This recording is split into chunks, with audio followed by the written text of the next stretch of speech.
Hold on. Do you guys see that? That tiny little detail could mean the difference between a $3 proof quarter and one collectors have paid hundreds or even thousands of dollars for. So let's go on and back up. This is the 1990s Washington proof quarter. Most collectors place one of these quarters in an album and never look at it again. But one rare variety, called the FS 101 double die obverse, has collectors searching proof quarters all over the country. So today, let's see if ours is one of them. Now before we go any further, you might be wondering, if this quarter originally came in a United States mint proof set, how could anyone still find one today? That's actually a great question. When these coins left the mint, they were packaged inside official United States mint proof sets, like what you see here on the table. Most collectors leave them exactly like this, but not all of them. Over the years, collectors open the sets, dealers break them apart, they sell individual coins. Collectors trade them also.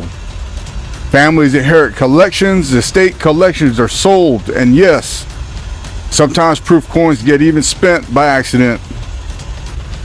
So today, you can occasionally find proof coins in coin shops, estate sales, dealer inventory, old collections, and even once in a while, you may even find some in pocket change or bank coin rolls.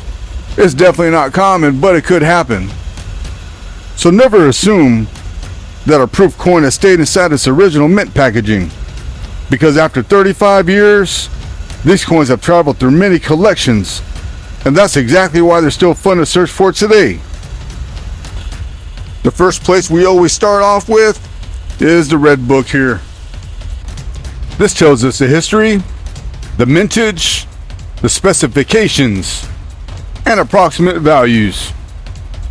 The Red Book also tells us about 3,299,559 proof quarters were struck in 1990. So most of these coins are common proof coins. If we stopped our research right now, we'd probably conclude this is just another beautiful proof quarter, right? But we're not finished just yet, guys. Now that I showed you what the Red Book had in store for us for this coin, next I'm going to bring in the Cherry Pickers guide. So I was asked this question the other day, why do we always use these two specific books all the time almost? Why not just search everything online? Well, that's a fair question to ask, right? Well, for me, it's personal. As a disabled veteran, I have injuries that sometimes make it harder to stay focused. When I jump from website to website, I can lose my place a lot of times. But with these books here, I simply just turn the page and I'm there. Like for instance, on this one right here, I know I'm on page 243. So once I open it up to 243, bam, I'm right here. I also know that there are other veterans out there, people recovering from injuries, and collectors whose eyesight isn't what it used to be. But if that's you, these books can make learning a lot easier. Trust me. And we also hear criticism from time to time in the comments. Some people think collectors use these books because they believe the authors know everything. That's not how we look at it.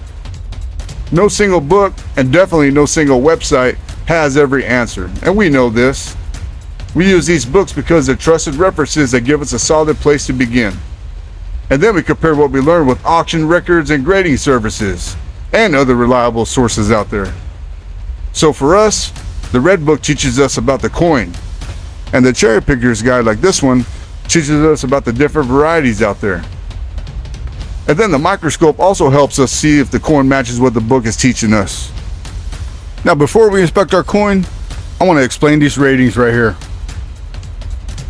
They may look confusing, but they're actually very simple. If I could understand them, I know you can. URS stands for Universal Rarity Scale. Think of it as a rarity score. The lower the number, the fewer examples are believed to exist. This variety is rated URS 7. That means roughly 33 to 64 examples were known when this rating was assigned. So it's considered a scarce variety.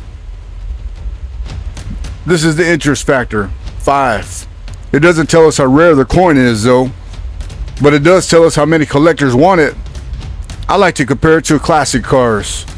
Two cars can be equally rare, but if someone wants one model more, it usually becomes more valuable, doesn't it?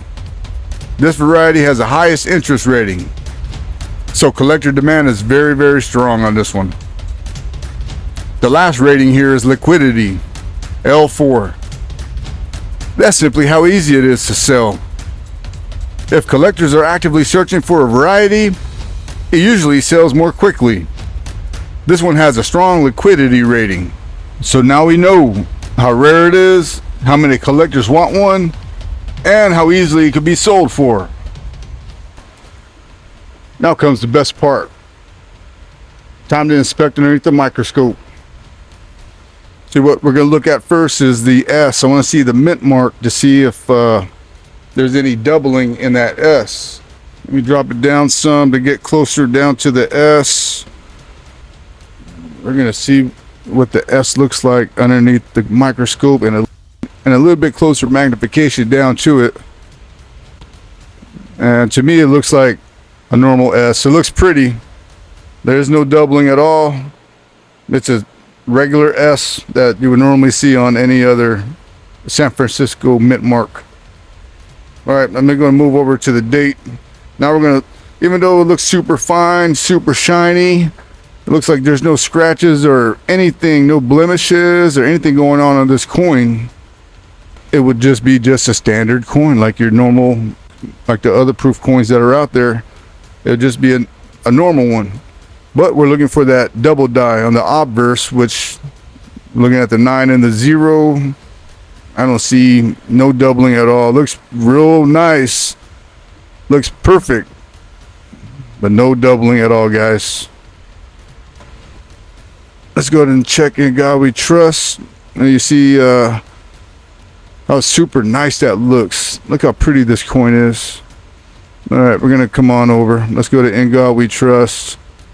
On the variety and the cherry pickers guide, it says to look at the In God. So let's go ahead and move it around. In God We Trust and see what we see, which I highly doubt we're going to see any doubling at all, because this is just too nice of a coin to have that. Plus we would have already saw it at the mint and on the 9 and the 0.